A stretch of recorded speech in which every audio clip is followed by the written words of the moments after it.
let's find some restricted values for a function. So here we will find the domain of a function. The domain means the numbers that you're allowed to put into a function. So if we're talking about restrictions, those would be things that are not allowed to go into any kind of, or into the type of function, into that particular function.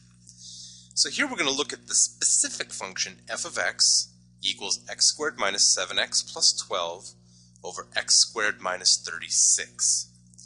Now, the cardinal rule in mathematics in some sense, the one thing that you can never do is you must never, I'm going to write this in red, never divide by 0.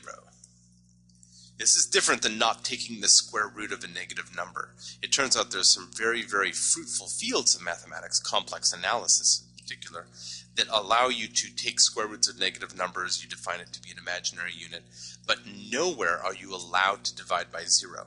Division by 0 becomes a form if you have a 0 over 0 that's indeterminate that you can work with, but most of the time it's just completely undefined because it causes problems. So when you need to find the domain of a rational function, such as this one with x squared minus 36 in the denominator, that means that you must make sure that that bottom never, ever, ever equals 0.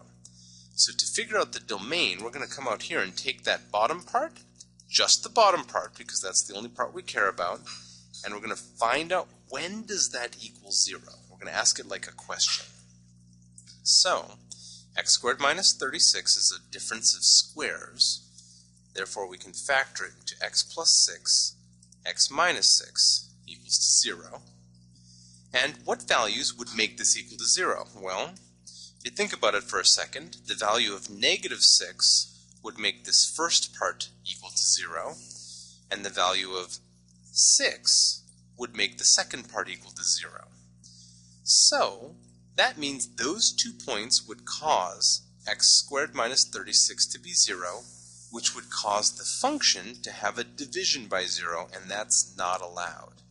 So when we refer to the domain, we will often say that the domain of this function here is all real numbers except the 2 that we're not allowed to use, except 6 and negative 6. Okay, try one on your own here. Try to find the domain of this function, g of x equals x squared minus 4 over x squared minus 2x minus 8. Keeping in mind, you must never divide by 0. Assuming that you've paused for a second, tried this on your own, in this particular problem, our denominator, our bottom part, is x squared minus 2x minus 8, and we need to make sure that's never equal to 0. So let's figure out what places make it equal to 0 so we can exclude them from our domain. X squared minus 2x minus 8. We've talked about some factoring techniques in class, so let's just try to factor this here. I need 2 numbers that multiply to negative 8, add to negative 2. So after some quick trial and error mentally, I can see that those are negative 4 and positive 2, just off to the side here. Negative 4 times 2, negative 8, check mark. Negative 4 plus 2, negative 2, check mark. So if x minus 4 times x plus 2 equals 0, that would force x to be equal to 4 or negative 2. So the values of 4 or negative 2 would force the denominator to become 0. So for g of x, we would say that the domain is all reals except the points that we cannot allow. We do not allow 4 or negative 2.